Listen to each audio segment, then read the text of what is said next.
Assalamualaikum warahmatullahi wabarakatuh. Perkenalkan, nama saya Beki Beriana dari kelas Tadris Fisika 6A dengan NIM 12211193075. Di sini saya akan membuat video pembelajaran untuk memenuhi tugas magang pertama saya.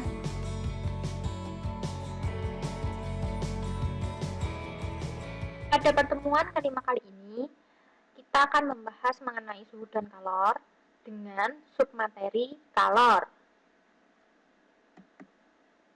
Nah, materi pembelajaran kali ini ada beberapa poin-poin penting, yaitu yang pertama tentang pengertian kalor, yang kedua faktor yang mempengaruhi kenaikan suhu akibat pemberian kalor, yang ketiga rumus kalor, yang keempat kalor dan perubahan wujud benda, lalu yang kelima adalah asas Planck, dan yang keenam pengaturan suhu tubuh manusia dan hewan, dan yang terakhir yang ketujuh merupakan contoh-contoh soal dari kalor.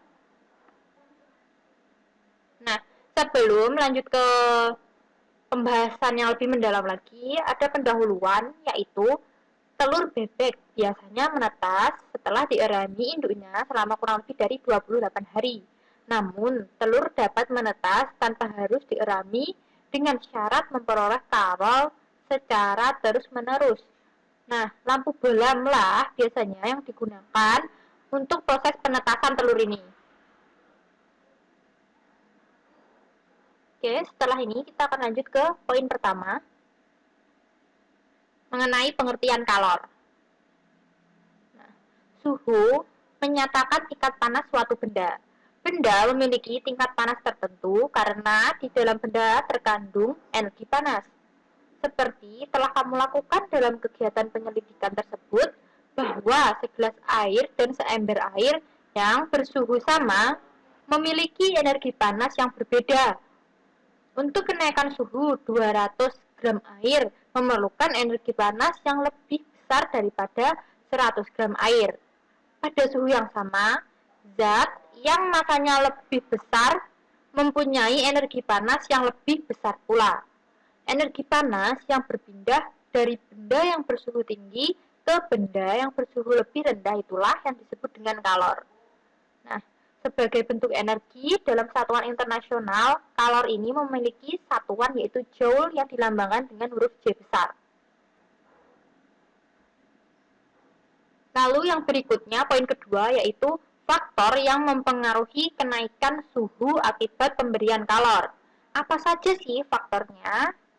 Nah, berikut ini merupakan faktor-faktor yang mempengaruhi kenaikan suhu pada benda. Yang pertama, faktor kalor pada suhu benda. Secara umum, suhu benda akan naik jika benda itu mendapatkan kalor, dan sebaliknya, suhu benda akan turun jika kalor dilepaskan dari benda itu. Air panas jika dibiarkan lama-kelamaan akan mendingin, mendekati suhu ruang. Hal ini menunjukkan bahwa sebagian kalor dilepaskan benda tersebut ke lingkungan. Semakin besar kalor yang diberikan pada benda tersebut, maka semakin besar pula kenaikan suhu pada benda tersebut. Kalor yang diberikan pada suatu benda untuk menaikkan suhu bergantung pada massa benda, kalor jenis benda, dan perubahan suhu benda. Nah, jadi jika kita memiliki segelas air panas dituangkan ke gelas, pada awalnya memang airnya akan tetap panas. Tapi lama-kelamaan seiring berjalannya waktu, maka air tersebut akan mendingin. Nah, kalor yang tadinya ada di gelas itu dilepaskan ke lingkungan. Itulah yang membuat air menjadi dingin. Yang berikutnya, faktor kedua yaitu faktor kalor terhadap massa benda.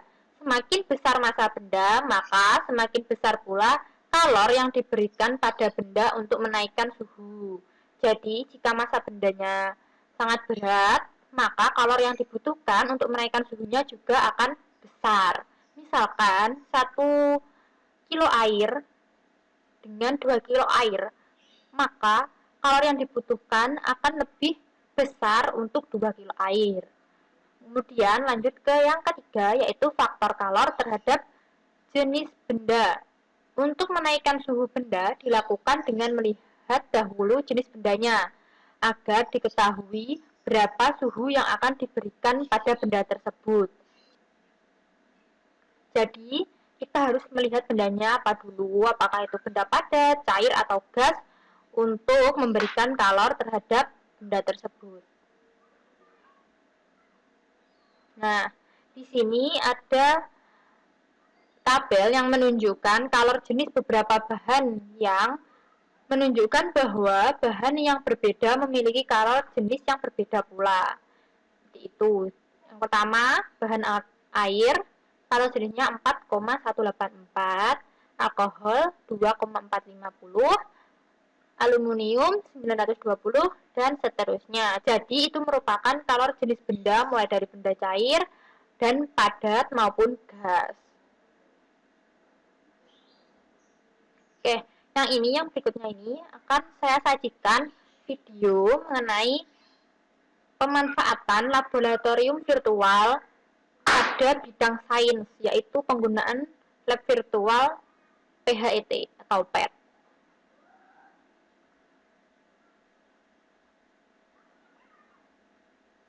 Oke, di sini saya akan menjelaskan salah satu kemajuan teknologi pada bidang pendidikan, yaitu penggunaan laboratorium virtual yang sudah tersedia secara gratis di laman web, yaitu di sini ada PHET yang akan saya gunakan, simulasi online gratis untuk fisika, kimia, biologi, dan lain sebagainya. Lalu kita klik pilihan ini.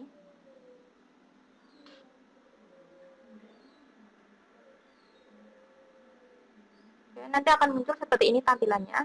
Lalu kita akan pilih simulasi dan pada pilihan fisika.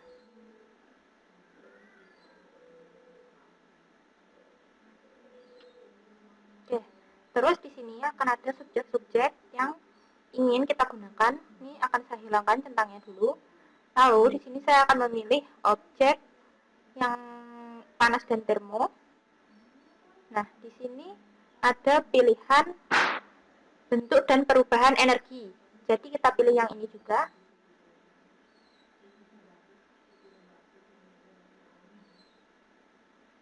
Oke, setelah muncul tampilan seperti ini, kita klik tombol play. Kita tunggu terlebih dahulu untuk proses loadingnya.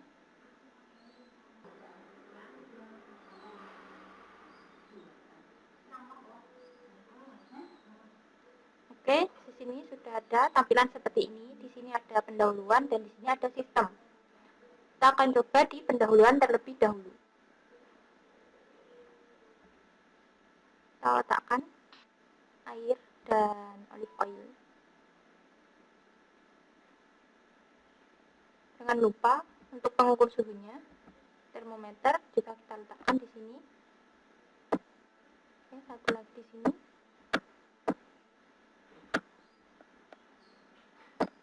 Oke, lalu kita centang pada pilihan energi simbol atau simbol energi di sini supaya nanti terlihat bagaimana perubahan energi yang terjadi pada dua zat cair ini.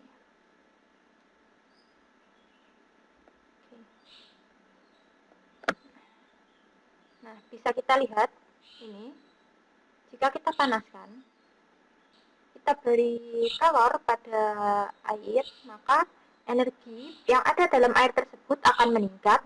Begitu pula dengan suhunya. Oke, bisa dilihat kan dari sini, jika benda tersebut mendapatkan panas dari luar, maka suhunya secara berangsur-angsur akan terus meningkat, seperti yang terlihat pada termometer ini. Dan energi yang ada di dalam air yang tadinya sedikit menjadi lebih banyak dan mengakibatkan kenaikan suhu tersebut.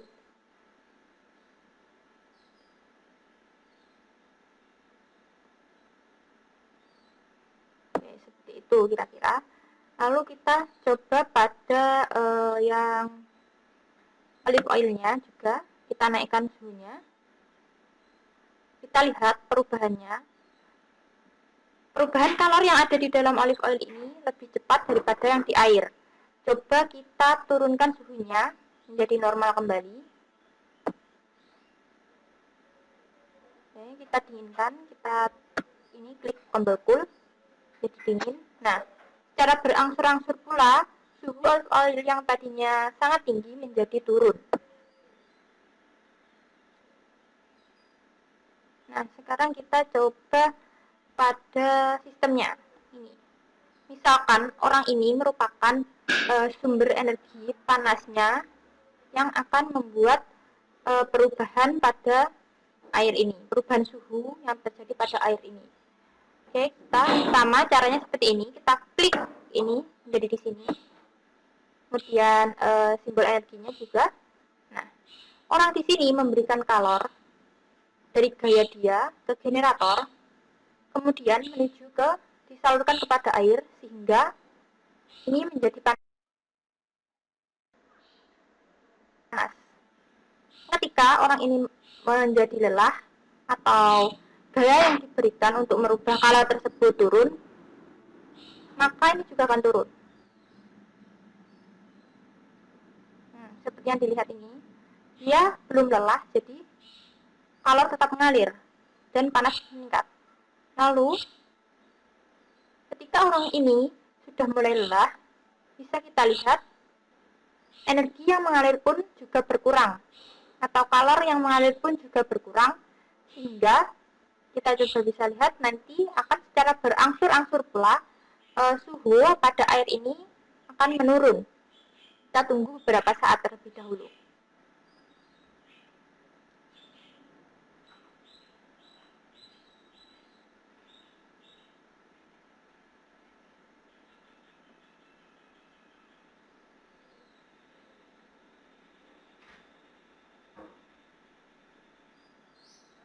Dapat dilihat ada energi yang lepas di sini tadi. Nah, itulah energi kalor atau perubahan panas yang terjadi ketika sudah tidak diberi kalor lagi, jadi mereka melepasnya ke lingkungan dan suhu pun di sini menurun. Nah, kira-kira seperti itu percobaan yang dapat saya jelaskan.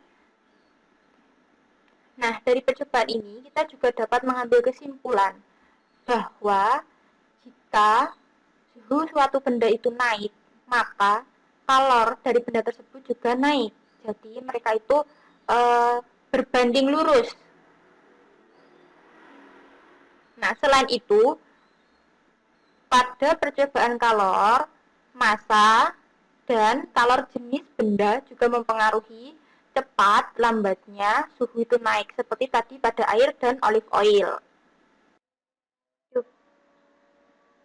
Oke, dari video virtual lab tersebut, kita dapat lebih paham bagaimana proses kalor menuju ke benda dan apa yang terjadi atau perubahan suhu yang terjadi pada benda jika dikenai kalor maupun tidak. Oke, selanjutnya kita lanjutkan ke materi yang berikutnya, yaitu yang ketiga, mengenai rumus-rumus kalor.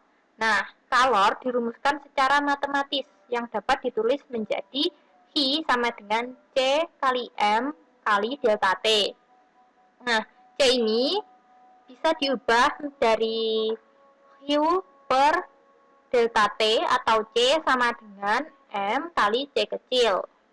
Nah, rumus kalor ini juga dapat menggunakan rumus C besar delta T dengan keterangan bahwa V merupakan banyaknya kalor yang dilepas atau diterima, lalu M merupakan massa zat, C merupakan kalor jenis zat, delta T merupakan perubahan suhu, C besar merupakan kapasitas kalor zat. Kemudian untuk poin yang keempat, mengenai kalor dan perubahan wujud benda. Nah, perubahan wujud benda terjadi ketika suatu zat menerima atau menyerap kalor.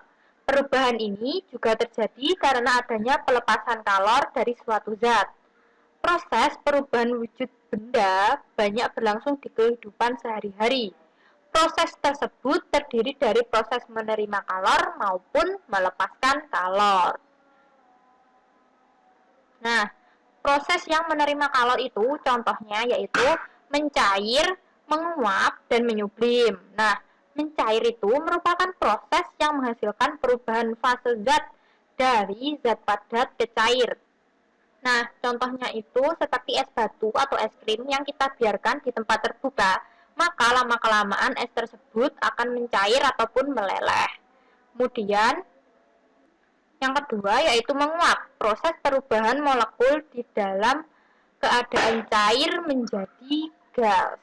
Seperti kita mendidihkan air lama-kelamaan, kalau tidak kita segera matikan, pasti akan muncul uap-uap. Nah, itulah proses menguap. Lalu yang ketiga, menyublim, peristiwa berubahnya zat dalam bentuk padat menjadi gas. Jadi yang pada awal mulanya bendanya berbentuk padat menjadi gas. Apa sih contohnya? Contohnya, peristiwa penyubliman ini adalah tamper yang biasanya kita taruh pada lemari-lemari. Itu kan pada awalnya wujud bendanya merupakan benda padat, lama kelamaan nanti akan menghilang dan menjadi gas. Kemudian yang berikutnya kita akan membahas mengenai proses yang melepaskan kalor. Itu contohnya yang pertama, membeku, mengembun, dan desublimasi atau mengkristal. Membeku, proses di mana cairan berubah menjadi padat. Contohnya sangat mudah sekali ya. Itu kita punya air, kita masukkan dalam sebuah wadah, lalu kita masukkan ke dalam freezer, itu nanti akan menjadi es batu. Kemudian yang kedua yaitu mengembun, perubahan wujud benda ke wujud yang lebih padat, seperti gas menjadi cairan. Biasanya ini pengembunan itu terjadi pada pagi hari, ya kan? Di daun-daun seperti itu ada titik-titik air, itu merupakan contoh peristiwa pengembunan. Kemudian desublimasi atau mengkristal adalah suatu proses pengkristalan yang terjadi karena proses mengerasnya atau membekunya suatu benda. Salah satu contoh fenomena dalam keseharian pada peristiwa pengkristalan atau desublimasi ini adalah pada proses pembuatan garam. Oke, nah ini ada ilustrasi atau gambar jenis dan perubahan wujud zat. Nah, pada gambar pertama ini kita lihat pertama ini merupakan cairan yang menjadi padat yang disebut menjadi membeku. Yang kedua, ini air dipanaskan sehingga yang pertamanya hampir penuh menjadi berkurang karena molekul air ini menguap menjadi gas. Kemudian yang ini mencair dari es batu menjadi cairan kembali. Lalu yang berikutnya di sini mengembun. Yang ini kamper tadi seperti yang saya sudah berikan contoh, menyublim di mana benda padat ini berubah menjadi gas. Lalu selanjut saja kepada tabel ini. Ini tabel kalor lebur dan titik lebur dari suatu zat. Nah, suatu zat yang berwujud padat dapat diubah menjadi cair dengan cara dipanaskan hingga titik leburnya. Titik lebur adalah suhu minimum yang diperlukan suatu zat berwujud padat untuk mengubah wujudnya menjadi cair. Banyaknya kalor yang dibutuhkan 1 kg zat untuk merubah wujud tersebut pada titik leburnya disebut kalor lebur. Sedangkan banyaknya kalor yang dilepaskan oleh 1 kg zat untuk merubah dari cair ke padat disebut kalor beku. Banyaknya kalor yang melebur atau membeku dapat dihitung menggunakan persamaan V sama dengan M kali L, di mana V tadi merupakan banyaknya kalor untuk melebur atau membeku, yang M merupakan massa zat yang melebur atau yang membeku, dan L merupakan kalor lebur ataupun kalor beku. Titik lebur suatu zat ini dipengaruhi oleh tekanan dan ketidakmurnian zat. Apabila tekanannya dinaikkan, titik leburnya akan turun dan sebaliknya. Kalor yang dilepas oleh 1 kg zat untuk berubah dari uap menjadi zat cair pada titik embunnya disebut kalor embun. Banyaknya kalor uap atau kalor embun dapat ditentukan menggunakan persamaan Q sama dengan M kali U. Nah, Q tadi apa? Yaitu banyaknya kalor untuk menguap atau mengembun. Dan M merupakan massa zat yang menguap atau yang mengembun. Dan U merupakan kalor lebur ataupun kalor beku. Nah, di samping ini ada titik didih dan kalor uap dari beberapa zat.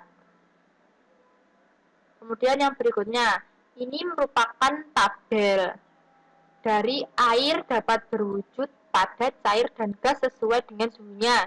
Di bawah suhu 0 derajat, air berwujud padat. Nah, di bawah 0 derajat, air berwujud padat. Jadi di sini air berwujud padat pada Q1, air berwujud padat, yaitu bisa disebut sebagai es batu biasanya.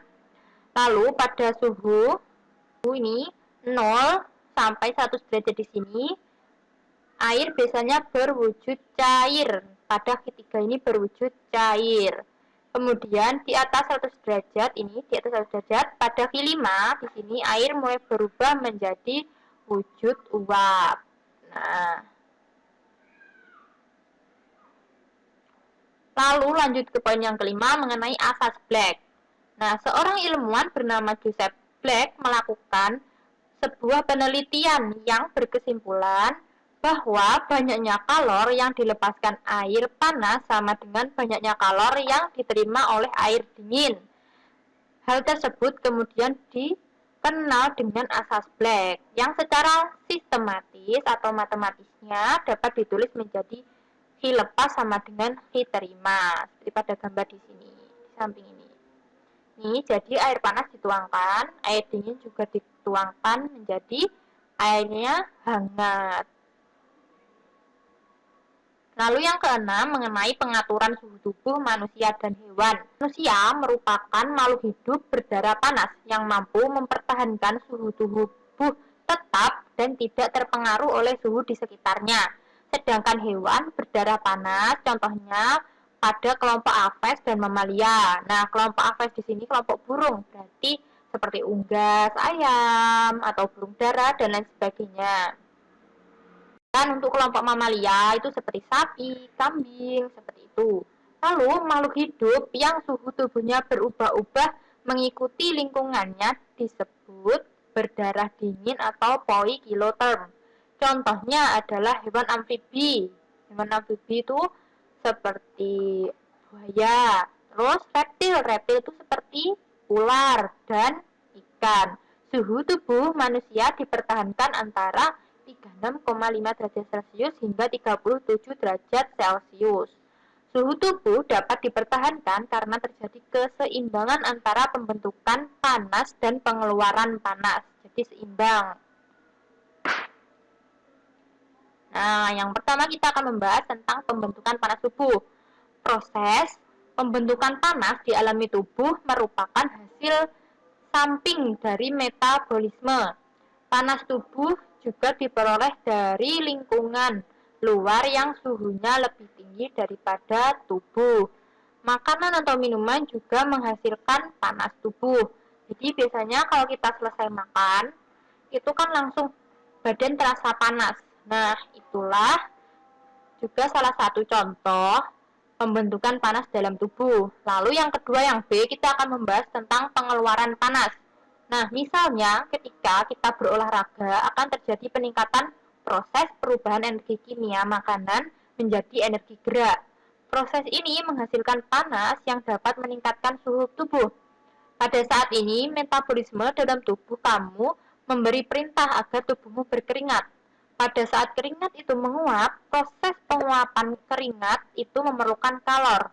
Kalor ini diambil dari tubuhmu, sehingga tubuh kamu yang memanas itu menjadi mendingin dan kembali lagi ke suhu optimal. Jadi, ketika berolahraga, kita panas itu, tubuh kita panas, mengeluarkan keringat supaya apa? Supaya suhu tubuh kita menjadi standar lagi atau optimal pada suhu yaitu sekitar 36,5 sampai 37 kembali supaya tidak over lah tingkat suhu tubuhnya kita. Enak.